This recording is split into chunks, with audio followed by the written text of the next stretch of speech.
కేకే news interview.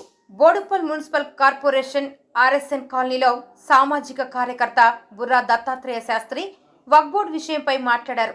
ఎన్ని పార్టీలు మారినా వక్ఫ్ బోర్డు సమస్య తీరట్లేదని అన్నారు. ఇల్లు కట్టలేని అమ్మలేని పరిస్థితుల్లో వక్ఫ్ బోర్డు బోడుప్పల్ ప్రజలు ఉన్నారని దత్తాత్రేయ శాస్త్రి అన్నారు.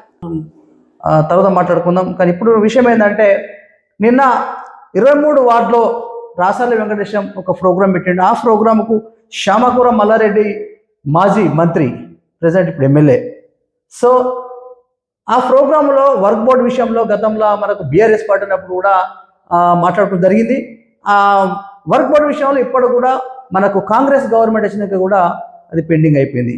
దాని గురించి మాట్లాడడానికి అసలు మాట్లాడతలేరు. గతంలో బీఆర్ఎస్ పార్టీ నాయకులు కానీ ఎమ్మెల్యే, ఇప్పుడు ఎమ్మెల్యే ఉన్న మన శ్యామకూర మల్లారెడ్డి అప్పుడు మంత్రి ఉండే, అప్పుడు అనేకంగా దాని పైన మాట్లాడారు. దాని విషయంలో మనకు స్వార్థి మన సార్ కూడా ఇప్పుడు ఎవరైతే మన ముందున్నాడో శాస్త్రి గారు, ఆయన కూడా వర్క్ బోర్డులో ఫైట్ చేయడం జరిగింది. ఒక్కసారి మనం ముందే ఉన్నాడు, మనం ఆయన ద్వారా అసలు ఏమైంది, ఏం కథ తెలుసుకుందాం. వర్క్ బోర్డు ఇక్కడ దాకా వచ్చింది. నమస్తే అండి. నమస్తే అండి. బాగున్నారా సార్? బాగున్నాను. ఎలా ఉంది? ఆరోగ్యం బాగుందా? బాగుంది. ఓకే, చెప్పండి సార్, ఇది వర్క్ బోర్డు ఎక్కడ దాకా వచ్చింది, ఏంది అసలు? ఇది పెద్ద అయోమయంలో ఉందండి. ఇది యాక్చువల్గా మీలాంటి వాళ్ళని నేనే సంప్రదించాలని అనుకుంటున్నాను. మీరే వచ్చారు. అది దైవం ఇట్లా పంపించినట్టుగా వచ్చారు. కారణం ఏంటంటే, ఇది చాలా సునిశ్చితంగా వెంటనే చేయగలిగిన పని. బీఆర్ఎస్ ప్రభుత్వంలో ఉన్నప్పుడు కూడా చేస్తారనే విశ్వాసంతోనే నేను 4 ఏళ్ళు శ్యామకూర మల్లారెడ్డి గారి ఆదేశానుసారం, నేను బీఆర్ఎస్ పార్టీ కాకపోయినప్పటికీ కూడా పుట్టినప్పటి నుంచి ఆర్ఎస్ఎస్లో పుట్టి పెరిగాను. బీజేపీ భావజాలంతో ఉన్నవాడిని. అయినా నేను ప్రత్యేకించి ఇక్కడుండే 300 ఎకరాలలో ఉండే బాధితుల కోసం అని చెప్పి నేను దాంట్లోకి వెళ్ళి వారి వెనకాల పనిచేశాను గట్టిగా. మామూలుగా ఏదో చేరడం కాదు, పనిచేశాను బాగా. వారు కూడా శాశక్తులు పనిచేశారు, కానీ ఎవరు కూడా దానికి న్యాయం చేయలేదు. కారణం ఏంటంటే, ఈ ముస్లిమ్స్ సంతుష్టీకరణ విధానము అనేటువంటి ఒక నెపంతో చేస్తాం అంటూనే మమ్మల్ని కాలయాపన చేసి వాళ్ళ కాలం కాస్త వెళ్ళబుచ్చుకున్నారు. చివరికి న్యాయం చేయలేకపోయారు. ఎవరు చేయలేదు? బీఆర్ఎస్ ప్రభుత్వం. ఓకే, బీఆర్ఎస్ ప్రభుత్వం వచ్చిన తర్వాతే వచ్చింది. అంతకుముందు కాంగ్రెస్ ప్రభుత్వం ఉన్నప్పుడు ఈ వక్ఫ్ బోర్డు అనేటువంటి బాధ లేదు ప్రభుత్వకి. 2019లో నుంచి ఇది ప్రారంభమైంది. ప్రారంభమైన తర్వాత ఈ ధరణి పోర్టల్ రావటం, ఈ ధరణి పోర్టల్లో ఇవి లాక్ చేయటం, అక్కడి నుంచి ప్రారంభమైంది. తర్వాత మనం చాలామందికి రిప్రజెంటేషన్స్ ఇచ్చాం, చేస్తారనే విశ్వాసం కూడా వచ్చింది. చివరికి ఎన్నికల్లో చాలామందిని మరి ఏదో మతాలు మార్చినట్టుగానే అందరినీ కాదు సార్. నేనేమంటున్నా ఒక మాట, ఎలక్షన్ ముందు అంబేద్కర్ బొమ్మ దగ్గర వర్క్ బోర్డు విషయంలో 100 మంది మీరు అక్కడ ఫ్లెక్సీలు బట్టి ధర్నాలు చేసారు. మున్సిపల్ ఆఫీస్ 3 ధర్నాలు జరిగినాయి. ఆ టైంలో ఇప్పుడు నా కార్పొరేటరు అంటే ఇప్పుడు అంతకుముందు అప్పుడు బీజేపీలు ఉండే, కొంచెం బీజేపీ నుండి కాంగ్రెస్కి వెళ్ళిండు. తన కూడా మీ పోరాటంలో పాల్గొని వర్క్ బోర్డు విషయంలో ఫైట్ చేసి జరిగింది. కానీ ఆ వర్క్ బోర్డు అనేది అట్లనే పెండింగ్ ఉండిపోయింది. ఇప్పటి వరకు ఎక్కడేసిన గొంగడ అక్కడనే ఉన్నది. ఇప్పటి వరకు ఆ వర్క్ బోర్డు విషయమే ఎవరు తీస్తలేరు. నిన్న శ్యామకూర మల్లారెడ్డి ఎమ్మెల్యే గారు 23 వార్డులో ప్రోగ్రాం అయినప్పుడు, డివిజన్లో ప్రోగ్రాం అయినప్పుడు అక్కడ విషయం తీసేయడం జరిగింది. దానికి సమాధానం ఎవరు చెప్పలేదు. ఈరోజు మీరు ఫోన్ చేసి ఇట్లా ఉంది మాట్లాడమంటే మనం చూడ జరిగింది. మీరేమో స్టూడియో రమ్మంటే మీ దగ్గర మేము చూడ జరిగింది. ఎందుకు వర్క్ బోర్డు అయితే లేదు? కారణం ఏంది? కారణం ఏంటంటే ఒకటే ఒక ఇష్యూ అండి దీని మీద. ఎందుకంటే ఇది ఇప్పుడు ఉన్న ప్రస్తుత కాంగ్రెస్ ప్రభుత్వంలో వజ్రేష్ యాదవ్ గారు కల్పించుకుంటే 2 నిమిషాల్లో ఈ పని అయిపోతుంది. ఆయన వెళ్ళారు, రిప్రజెంటేషన్ ఇచ్చారు. సరే, మేమందరం ఆశావాహులు. అంటే ఇప్పుడు మేమేమో అప్పుడు కూడా బీఆర్ఎస్లో అధికారం ఉన్నప్పుడు కూడా కేటీఆర్ గారు చేస్తానని మాట ఇచ్చారు, చేయలేకపోయారు. ఇప్పుడు కూడా మేము ఇక్కడ ఉన్నటువంటి కార్పొరేటర్ గారు కాంగ్రెస్లో చేరారు. కాంగ్రెస్లో చేరిన కారణం ఏంటి? అంతకుముందు బీఆర్ఎస్లో చేరారు. బీఆర్ఎస్లో చేరిన కారణం ఏంటి? ఏదో వక్ఫ్ బోర్డు తీసేస్తారనే ఉద్దేశంతోనే ఆయన చేరాడు. మళ్ళీ ఇప్పుడు కాంగ్రెస్లోకి వచ్చారు. కానీ ఇప్పుడు వజ్రేష్ యాదవ్ గారు, ఆయన కుమారుడు అజయ్ యాదవ్ గారు మున్సిపల్ చైర్మన్ అయిన తర్వాత, కార్పొరేషన్ చైర్మన్ అయిన తర్వాత, మేయర్ అయిన తర్వాత మేమనుకున్నాం అంటే నిజంగా అయిపోతుందని అనుకున్నాం. ఇప్పుడు కాలం కూడా సమీపించింది, అయిపోవచ్చింది కాలం కూడా. ఇంకా 10 రోజులు అయిపోయింది, పని కాలేదు ఇంతవరకు. సరే, ఈ భూభారతి అనేటువంటి పోర్టల్ ఏదో వస్తుంది, దాంట్లోనే అవుతుంది అనేటువంటిది ఒక ప్రజలకు ఒక సందేశం అందటం లేదు ఇప్పటికి కూడా. మల్లారెడ్డి గారు ఇప్పుడు ఏం చేయలేరు, మల్లారెడ్డి గారి వాళ్ళు ఇప్పుడు ఏం కాదు. కారణం మల్లారెడ్డి ఒక ఎమ్మెల్యేగా ఉన్నాడు, కాకపోతే గవర్నమెంట్ మాత్రము కాంగ్రెస్ గవర్నమెంట్. ఆయన మంత్రిగా ఉన్న గవర్నమెంట్ లోనే ఆయన చేయించలేకపోయాడంటే తర్వాత చేయిస్తాడని మనం ఎట్లా నమ్ముతాం? మరి అప్పుడు ఎట్లా నమ్మరండి చేస్తారని? మీరు మంత్రిగా ఉన్నాడు ఆయన గవర్నమెంట్, మీ అందరు కలిసి కూడా అసెంబ్లీ దగ్గర వేరు కదా, వెళ్ళాం. చాలా మంది వెళ్ళారు కదండి. మమ్మల్ని ఏంటంటే ఒక విధంగా కేటీఆర్ దగ్గరికి తీసుకెళ్లారు, నవీన్ మిట్టల్ దగ్గరికి తీసుకెళ్లారు, చీఫ్ సెక్రటరీ దగ్గరికి తీసుకెళ్లారు, అని చేశారు. కానీ ఎవ్వరు కూడా దీనికి చెప్తున్నా కదా, మొట్టమొదటి వ్యక్తి ముస్లిం సంతుష్టీకరణ విధానం అనేటువంటిది వాళ్ళకి ఉన్నది. ఆ విధానం అనుసరించి వాళ్ళు చేయలేకపోయి. నేను ఇప్పుడు ఏమంటున్నానంటే, ఇది భూభారతిలో అన్నా దీన్ని సవరణ చేయండి అని చెప్పి కాంగ్రెస్ వాళ్ళని అడుగుతున్నాం. మొన్న నేను పర్సనల్గా రామోజీ గారిని కూడా కలిసాడుగా, ఆయన ఫెడరేషన్ చైర్మన్ ఇక్కడ కాలనీ, ఆయన కూడా నేను రిక్వెస్ట్ చేశా వెళ్ళి. ఏమన్నాడు మరి? ఆయన చేస్తామని మేము కదిలి, మీ వాళ్ళు అందరూ కాలనీ వాళ్ళు వస్తే మేము చేస్తామని అన్నారు. కాలనీ వాళ్ళు వెళ్ళారు, రిప్రజెంటేషన్ ఇచ్చారు, వాళ్ళు కూడా వెళ్ళారు. పొంగిరెడ్డి శ్రీనివాసరెడ్డి గారి దగ్గర కలిశారు వాళ్ళు. కానీ ఎంతమందిని కలిసినప్పటికీ కూడా అవుట్కమ్ ఏంటనేది సరిగ్గా ఎవరు చెప్పలేకపోతున్నారు.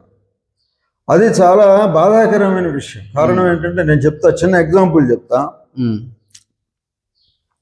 ఎక్కడో అంటే పేరులో బట్టి నేను చెప్పదలుచుకోలేదు, వివాదం కాకుండా, ఎక్కడన్నా చిన్న పార్కు ప్లేస్ ఆక్యుపై చేశారంటే దానికి నాయకులందరూ కలిసి వెళ్ళి దాన్ని పెద్ద ఎక్స్పోజ్ చేసి గొడవ చేస్తున్నారు.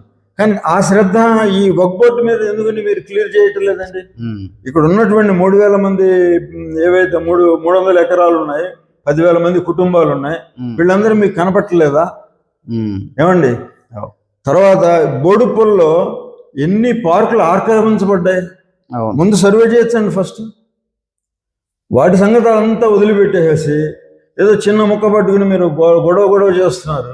కానీ దీనికి సమాధానం ఎవరు చెప్తారని సమాధానం లేదు సార్. లేదు. నేనేమంటానంటే, వజ్రేష్ యాదవ్ గారు అంటే నాకు చాలా విశ్వాసం. ఆయన అంటే ఏదైనా పని పట్టుకుంటే చేస్తాడని విశ్వాసం. వెళ్ళారా? ఒక్క మాట సార్, వెళ్ళాను. మీ కాలనీ వాళ్ళందరూ వెళ్ళారా? మా వర్క్ బోర్డు విషయం ఇది అందరూ మీరు కొలువెక్కిన తర్వాత మీరు ఇప్పుడు చైర్మన్ అన్నారు అంటే, ఆయన మేయర్ అయిన తర్వాత మీరు ఒక ఇక్కడి నుంచి ఒక 20 మంది 30 మంది వర్క్ బోర్డు విషయం మాట్లాడారా? మున్సిపాలిటీకి వెళ్ళారా? వెళ్ళారు. ఎవరైతే రిజిస్ట్రేషన్ సమితి గ్రూప్ ఉందో ఆ గ్రూప్ వాళ్ళందరూ వెళ్ళి కలిశారు. సమితి వెళ్ళి కలిశారు. ఆయనకి రిప్రజెంటేషన్ ఇచ్చారు. ఆయన కూడా రిప్రజెంటేషన్ తీసుకెళ్తానని చెప్పారు. నేను అనేది ఇది తొందరగా చేయవలసినటువంటి పని. పేపర్ ఉందో ఏదైనా చెత్తబుట్ట వారేశారు, మరి తెలియదు కదా. అంతే కదా, దీని మీద ఎందుకు శ్రద్ధ లేదు అంటున్నాను. మీరు ఇచ్చిన ఫోటో దగ్గర అయిపోయింది అంతవరకు.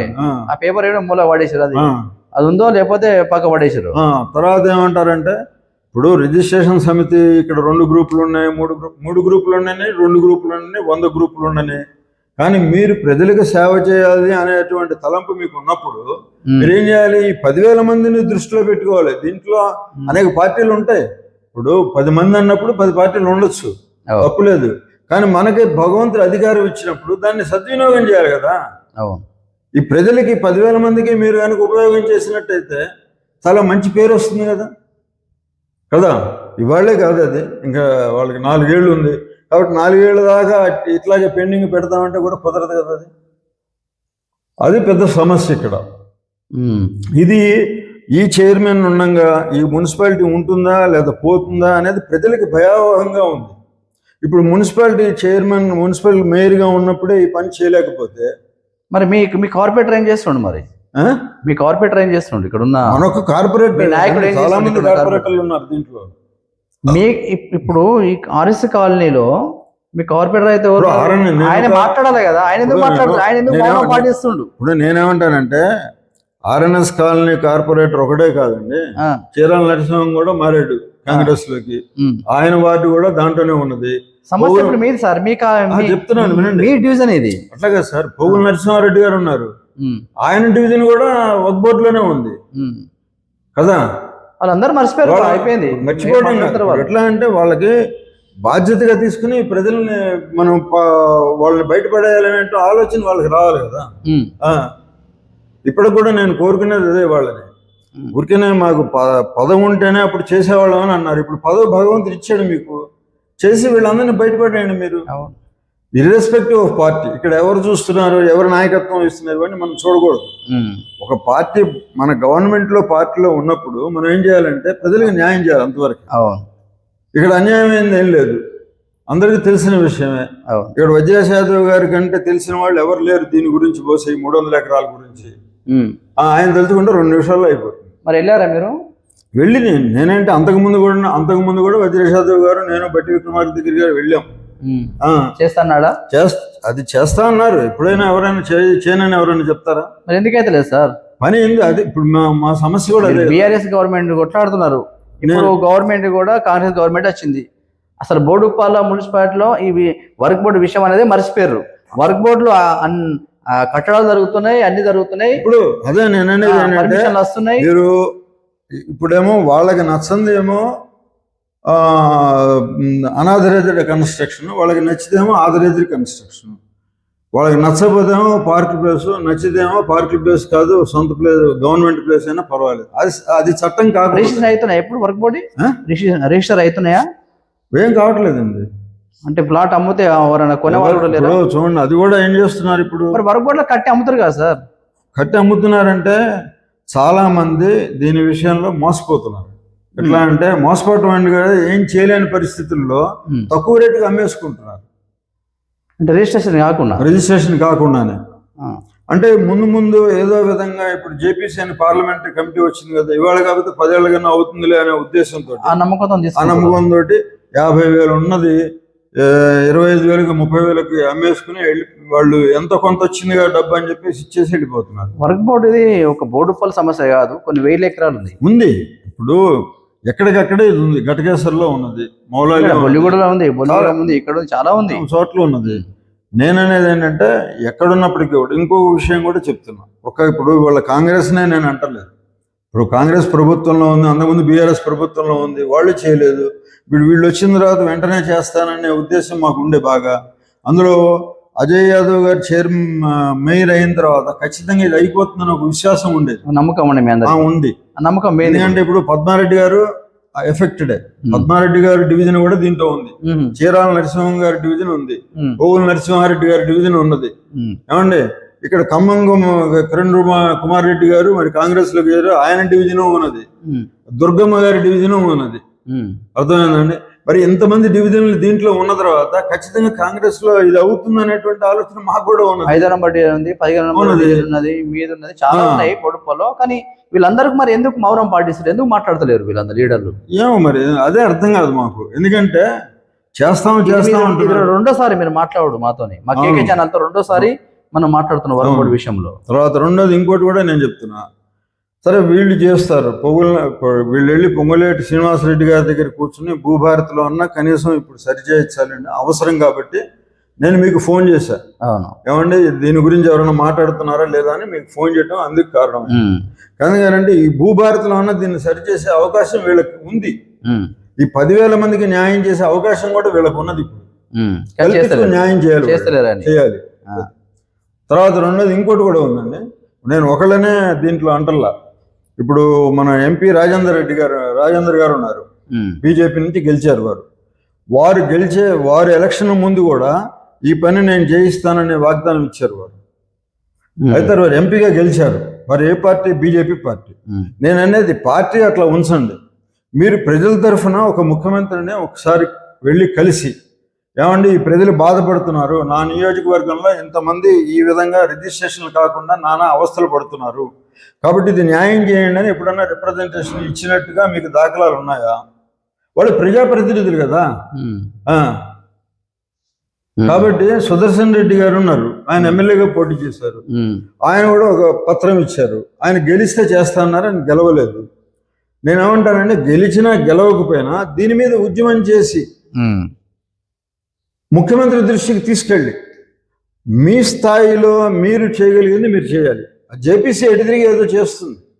జేపీసీ చేయగలిగినది రేపొద్దున ఏం చేస్తుందో భావిలో మనం ముందుగా జరగబోయే కార్యక్రమం తర్వాత తెర మీద చూడాల్సిందే అది.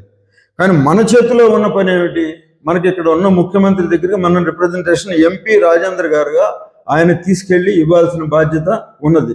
నేను బీజేపీ అభిమానిగా, బీజేపీ కార్యకర్తగా నేను అది ఆశించాను. అర్థమైందండి? మీరు వెళ్ళారని మీరు అడగచ్చు నన్ను. మరి మొన్న ఈటల రాజేందర్ గారు వచ్చారు కదండి, నేను చెప్తున్నానండి. మాట్లాడారా మీరు? నేను నా విలువ ఎటువంటిది అంటే, నేను దాదాపుగా 50 ఏళ్లుగా ఆర్ఎస్ఎస్లో స్వయం సేవకునండి. నేను సంఘంలోకి వచ్చిన తర్వాత ఇప్పుడు వీళ్ళందరినీ నేను రోజుకి వెళ్ళి కలవాల్సిన అవసరం నాకు లేదండి. నేను వాళ్ళకి గుర్తు చేసే స్థాయిలో ఉన్నవాడిని నేను. అర్థమైందండి? వాళ్ళు ఏంటంటే రేపు పొద్దున ప్రజలకి మాట ఇచ్చారు కాబట్టి వాళ్ళకి చేయాల్సిన బాధ్యత ఉందండి. బాధ్యత ఉంది. నేను చాలా మందికి మెసేజ్లు పెట్టానండి. బీజేపీ నాయకులు కూడా చాలా మందికి మెసేజ్లు పెట్టారు. వాళ్ళు దీన్ని ఉద్యమంగా తీసుకుని చేయాలి కదా వాళ్ళు. అవును. ఇప్పుడు ఊరికనే బీజేపీ మోడీ గారి పేరు చెప్తే ప్రయోజనమే ఉంది. వర్క్ చేయాలి కదా, పని చేయాలి కదా, పని చేయాలి. పని చేసి మీరు చూపించాలి. నేను అదే బీజేపీ కార్యకర్తలను కూడా అడిగేది అదే. నేను కార్యకర్తనే ఇప్పుడు బీజేపీ. చివరికి మీరు ఏం చెప్పదలుచుకున్నారు? నేనేమంటానంటే ఇప్పుడు భూభారతి కరెక్షన్ జరుగుతోంది కాబట్టి ఇప్పటికైనా సరే వజ్రేష్ యాదవ్ గారు, ఎంపీ రాజేంద్ర గారు, ఏమండి ఇక్కడ వజ్రేష్ యాదవ్ గారు నేను ఎందుకంటున్నాను, ఆయన ఇక్కడ ఇన్ఛార్జ్, ఆయన ఈ నియోజకవర్గపు ఇన్ఛార్జ్ వారు కాంగ్రెస్ పార్టీ నుంచి. వారికి ప్రజల మీద బాధ్యత ఉంది. అట్లాగే ప్రజలు గెలిపించారు ఎంపీ రాజేంద్ర గారిని, వారికి ప్రజల మీద బాధ్యత ఉంది.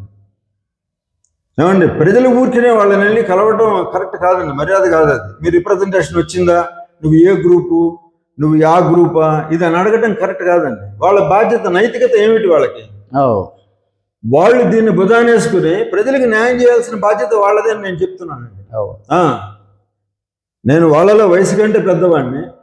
నేను ఇవాళ పాలిటిక్స్ లో లేకపోవచ్చు, డైరెక్ట్ గా పాలిటిక్స్ లో లేకపోవచ్చు. మీ ఆవేదన ఏంటంటే వర్క్ బోర్డ్ విషయంలో వీళ్ళు ఏ మాత్రం పని చేస్తలేరు, వీళ్ళు అంతా అంటే దీనిపైన మొత్తం కేర్లెస్ చేస్తారు. మీరు ఈ రోజు మున్సిపల్ ఆఫీస్కి పోయినా కానీ, మీ ఆర్ఎస్ కాలనీ 20 మంది 30 మంది పోయినా కానీ మీ అప్లికేషన్ ఫామ్ తీసుకొని చెత్తబుడ్డిలో పక్కకు అది చెదల పట్టిపోతుందో ఏదో అవుతుంది. నేనేమంటానంటే ప్రతి వాళ్ళు ఫోటోలు తీసుకుంటున్నారు, అంతే. అంతవరకు వాట్సాప్ గ్రూపుల్లోకి వస్తున్నారు. అంతే. దీనివల్ల ప్రయోజనం ఏంటంటే ప్రజలకి అంతా సోషల్ మీడియా వరకే వర్క్ జరుగుతుంది. చాలా మంది స్త్రీమూర్తులు నాకు ఫోన్ చేస్తున్నారు. భీమిరెడ్డి కాలనీ నుంచి ఒక ఆవిడ పద్మజారాణి అని ఎప్పుడు ఫోన్ చేస్తుంది. ఏమంటారు మరి? ఆవిడ ఏమండి ఏమన్నా అవుతుందా అంటే ఆవిడ భయం అనమాట. ఎందుకంటే కొన్ని లక్షలు పెట్టి ఇల్లు కట్టుకున్నారు, పిల్లలు ఉన్నారు, పెళ్లిళ్ళు చేయాలి, పేరెంటల్ పర్మిషన్ ఎట్లా వస్తుంది సార్? వీళ్ళు కడుతురు కదా మరి, వర్క్ బోర్డ్ లో కూడా ఇల్లు G+2, 3, 4 కడుతురు కదా సార్, ఎట్లా వస్తుంది పర్మిషన్ వాళ్ళకు? ఇప్పుడు నేను ఒక స్లోగన్ నేను కూడా ఇచ్చానండి ఇదివరకు కోఆప్షన్ మెంబర్ గా ఉన్నప్పుడు. నేను ఏమంటున్నానంటే కోఆప్షన్ మెంబర్ గా ఉన్నప్పుడు కూడా నేను ఏమన్నానంటే ఎవరు ఇల్లు కట్టుకోవడం ఆపద కట్టుకోండి అని చెప్పాను. నేను కూడా కమిషనర్ గారిని కూడా అడిగా, ఏమంటే వాళ్ళ స్థలం వాళ్ళ పేరు మీద రిజిస్ట్రేషన్ అయి ఉంది, సబ్ రిజిస్ట్రార్ దగ్గర నుంచి రిజిస్ట్రేషన్ అయి ఉన్న స్థలం అది వాళ్ళది. అంతకుముందు గ్రామ పంచాయతీ వాళ్ళు G+2 పర్మిషన్ ఇచ్చారు ఆల్రెడీ.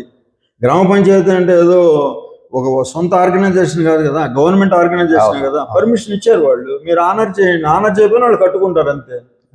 కట్టుకోమని ప్రోత్సహించిన వాళ్ళలో నేను కూడా ఉన్నానండి. కారణం ఏంటంటే కట్టుకోవడం మహాపాపం కాదు. తర్వాత నా ఇంటి మీద నేను ఇంకో ఇల్లు వేసుకుంటా, పైన ఇంకో స్టేర్ వేసుకుంటానంటే ఒకసారి కింద పర్మిషన్ ఇచ్చిన తర్వాత పైన పర్మిషన్ ఆపటం ఏమిటండి అసలు? ఇది ఎంతవరకు న్యాయం? ఇది ఈ ముస్లిం సంతుష్టీకరణ విధానాన్ని మీరు వేరే విధంగా చేయండి. నేను ఇంకోటి కూడా చెప్పా, గవర్నమెంట్ వాళ్ళకి చెప్పాను, అందరికీ చెప్పాను. ఒకవేళ నిజంగా వాళ్ళ దగ్గర సాక్ష్యాధారాలు లేవు, 100% వాళ్ళ దగ్గర లేవండి. ఇవాళ భారతదేశంలోనే వాళ్ళ దగ్గర లేవని ప్రతి ఛానల్లోనే చెప్తున్నారు. వీళ్ళకి రేపు పొద్దున ఎట్లాంటి పరిస్థితి వస్తుందంటే, ఇక్కడ కూడా నేను చెప్తున్నా బోడుపల్లో హిందూ ఆర్గనైజేషన్స్ అన్ని కలిపి సొసైటీగా వచ్చి ఒక్కసారి గట్టిగా నిలదీస్తే దెబ్బకి అవతలకు పోతారు. ఒక్కబొడ్డు ఏంటండి, ఒక్కబొడ్డు ఎక్కడ పెట్టాడు, ఎవరు పెట్టాడు ఒక్కబొడ్డు? ఎవరు పెట్టారు మీకు తెలియదా? ఆ? ఎవరు పెట్టారు వర్క్ బోర్డు? పెట్టారు, వాళ్ళు పెట్టారు. ముస్లిం క్యాండిడేట్ కేసు పెట్టారు దీనిపైన. ఇప్పుడు మా రియాజ్ అహ్మద్ అనేవాడు పెట్టాడు. పెట్టగానే ఓవరాల్ గా ఇన్స్ట్రక్షన్స్ ఇచ్చి ఆపేశారు. అర్థమైందండి? దీనికి ఒక సర్క్యులర్ లేదు, బాడీ లేదు, ఏం లేదు. అది అంటే అంత భయపడుతున్నారు. భయపడాల్సిన అవసరం లేదు. ముందు ముందు వస్తాయి రోజులు చూడండి. 1-2 సంవత్సరాలలో ఈ దేశంలో వక్ఫ్ బోర్డు అనేది చరిత్రే ఉండదు ఇంకా. అవును. మోడీ గారు ఆ పని చేస్తారు. దీనిపైన మోడీ గారు కూడా చర్యలు తీసుకోవడానికి సెంటర్ లో చేస్తారు, ఖచ్చితంగా చేస్తారు. వర్క్ బోర్డు అనేది సమస్య చేస్తారు. దాంతో పాటు మన బోడుప్పల్లో మాత్రము లోకల్ మన మున్సిపాలిటీ నుండి కూడా వీళ్ళు మాట్లాడాలి. వీళ్ళ బాధ్యత ఉంది కాబట్టి వాళ్ళు మాట్లాడట్లేదు. తర్వాత ఇంకోటి అంటే మాట్లాడకపోవడానికి కారణం నేను గమనించింది ఏంటంటే, ఇప్పుడు ఇది కనుక రెగ్యులరైజ్ అయిపోయింది అనుకోండి, చాలా మంది ఇన్కమ్ దెబ్బతినే అవకాశాలు ఉన్నాయి. అవును, అది మెయిన్ కారణం. ఇది చేసేసి రెగ్యులరైజ్ చేస్తే, ఇప్పుడు నాలాంటి వాడు ఉన్నాడు, నేను కట్టుకోవాలి ఏదన్నా ఉంది, నాకు కూడా ఆలోచన ఉంది, కానీ నేను లంచం ఇవ్వనండి. నేను లంచం తీసుకుంటానికి వ్యతిరేకిని, లంచం ఇవ్వడానికి వ్యతిరేకిని. తీసుకోను. మంచి పని. కాబట్టి నేనేం చేస్తున్నాను, ఎవరి దగ్గరికి వెళ్ళటం లేదు. అదే ఇప్పుడు నేను కూడా ఇంకో అద్దెస్తు వేసుకుని అద్దెకిచ్చుకోవచ్చు, నాకు అద్దె వస్తుంది. కానీ నేను ఎందుకు వెళ్ళటం లేదు? నేను ఎందుకు లంచం ఇవ్వాలి, నేను ఎందుకు తీసుకోవాలి? అంటే మీరు ఇంకో అంతస్తు వేస్తే మీరు లంచం ఇవ్వాలి. ఇవ్వాల్సిందే. పర్మిషన్ ఇవ్వరా? మరి ఇవ్వరు. ఎట్లా లంచం వేస్తే వేసుకోవచ్చా? లేకపోతే ఎందుకు వేసుకుంటున్నారు, ఎట్లా వేసుకుంటున్నారు? ఇప్పుడు కొన్నేమో పడగొడతా అంటారు, కొందేమో నచ్చని వ్యక్తులకి తీసుకొచ్చి డోదర్లు పెట్టేస్తున్నారు, నచ్చిన వ్యక్తులు ఏమైనా కడుతున్నారు. ఇది అందరికి కనపడుతున్నటువంటి రహస్యమే ఇది కదా, అందరికి కనపడుతున్న విషయం. చివరిగా ఇదే మీరు చెప్పేది? చివరికి మాట ఇదే. చివరికి మాట ఏంటంటే, దీంట్లో రెస్పాన్సిబిలిటీ కాంగ్రెస్ పార్టీ ఇన్ఛార్జిగా వజ్రేష్ యాదవ్ గారిది ప్రముఖంగా ఉన్నది. రెండోది ఏంటంటే, రాపోల్ రాములు గారు గౌరవనీయులు, ఆయన ఆల్ అసోసియేషన్ ప్రెసిడెంట్, ఇక్కడ ఫెడరేషన్ ప్రెసిడెంట్ రాపోల్ రాములు గారు, వారు కూడా కాంగ్రెస్కి ముందు పనిచేశారు.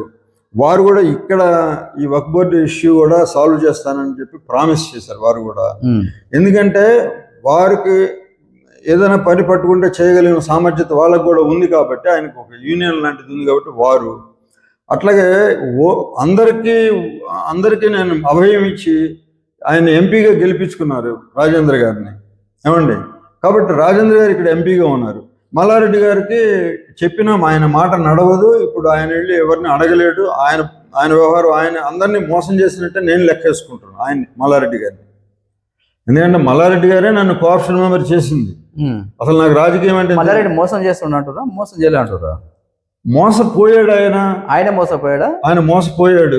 ఎందుకంటే బీఆర్ఎస్ చేస్తుందని ఆయన మోసపోయాడు, మమ్మల్ని మోసం చేశాడు.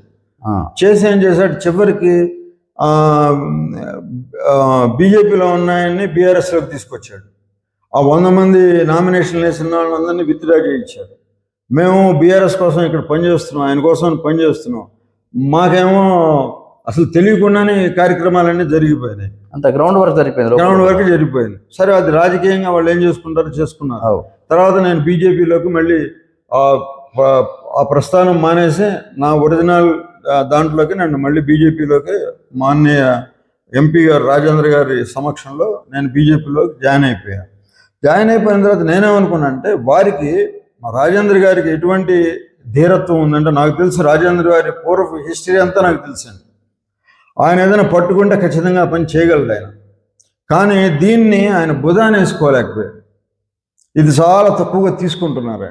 చాలామంది అంటారు, మిమ్మల్ని మేము తీసుకెళ్తాం, మీరు ఆయన ఇంటికి వెళ్ళి రిప్రజెంట్. నేను ఎందుకు ఇవ్వాలండి రిప్రజెంటేషను? ఆయన ఈ యొక్క నియోజకవర్గానికి ఎంపీకి మల్కాజిగిరి పార్లమెంటరీకి ఆయన ఎంపీ. ఇప్పుడు జేపీసీ వచ్చినప్పుడు, జగదంబికా పాల్ గారు వచ్చినప్పుడు వెళ్ళి రిప్రజెంటేషన్ ఇచ్చాను. నేను కూడా ఇచ్చాను. ఇక్కడ బోడుపల్లి తరఫున నేను ఇచ్చాను రిప్రజెంటేషన్. కాబట్టి ఆయన కూడా ఇచ్చారు. కానీ నేనేమంటానంటే, ముఖ్యమంత్రి గారిని మీరు వెళ్ళి అడిగి పోరాట పటిమతోటి మీరు దీన్ని ఆయన గుర్తు చేయాల్సిన బాధ్యత మీకు ఉన్నది. మీకు ఆ గట్స్ ఉన్నాయి, మీరు చేయగలరు ఆ పని. ఇంతవరకు ఆ పని ఆయన చేయలేదు. Thank you sir. చూసాం కదా, బోడుపల్లి మున్సిపాలిటీ, బోడుపల్లి ప్రజలారా, తెలంగాణ ప్రజలారా, ఇక్కడ మనకు ఏమవుతుందంటే, వర్క్ బోర్డు సమస్య అనేది ఎలక్షన్ టైంలో మేమున్నాం అని జనాలని బొంకిచ్చి బోర్లేసేసారు. కానీ ఇప్పటి వరకు వర్క్ బోర్డు విషయము మర్చిపోయారు. బాధ్యతగా ఉన్న నాయకులు కూడా మర్చిపోయారు. ఓట్ల టైంలో మాత్రము మేమున్నామని అందరు నాయకులని వాళ్ళని మాటలతోని ఆ పార్టీలకి వెళ్ళి ఈ పార్టీకి వెళ్ళి ఆ పార్టీకి వెళ్ళి మేం చేస్తామని కళ్ళబొల్లు మాటలు చెప్పి ఓట్లు వేపించుకున్న తర్వాత ఈరోజు ఇప్పుడు వర్క్ బోర్డు విషయంలో చూసుకుంటే ఉన్నకు ఒక న్యాయం లేనుకో న్యాయము.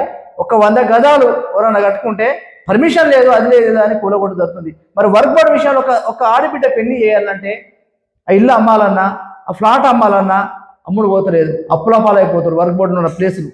అట్లాంటి దాని మీద మున్సిపాలిటీలా కానీ మన మేయర్ కానీ డిప్యూటీ మేయర్ కానీ ఉన్న ఎమ్మెల్యే కానీ లేకపోతే ఉన్న మన కాంగ్రెస్ నాయకులు కానీ వీళ్ళు బోడుపల్లి అంతా కాంగ్రెసే కదా. మీరు అందరు కలుసుకుంటే ఎంతసేపు ముఖ్యమంత్రి దగ్గరికి పోయి రేవంత్ రెడ్డి దగ్గరికి పోయి మాట్లాడడానికి ఎంతసేపు? పెద్ద 2 నిమిషాలు కాదు. కానీ దీన్ని కేర్లెస్ చేస్తుర్రు. ఈ వర్క్ బోర్డు విషయంలో కేర్లెస్ చేస్తుర్రు, అసలు పట్టించుకుంటలేదు. ఇంకా 10 రోజులతో మొత్తం అయిపోతుంది. ఇది పరిస్థితి. అంటే ఇక్కడ ఒక పెద్ద మనిషికే కాదు కడపమంట, బోడుపల్లిలో చాలా మందికి అదే ప్రాబ్లం. వర్క్ బోర్డు అనేది చాలా ఇబ్బంది అయిపోయింది. కానీ వర్క్ బోర్డులో మాత్రము వాళ్ళ నచ్చిన వాళ్ళకి పర్మిషన్ ఇస్తారు, నచ్చిన వాళ్ళకు ఇది పర్మిషన్ రాదు, ఇది రాదు, ఇది వర్క్ బోర్డు ఉందని వాళ్ళని కళ్ళబొల్ల మాటలతోని ఆగం చేసి పరిశాన్ చేసి ఆగమాగం చేస్తున్నారు. ఇది పరిస్థితి ఈరోజు బోడుపల్లిలో. ప్రతి ఒక్క లైక్ షేర్ చేయండి మా ఛానల్ని. Thank you.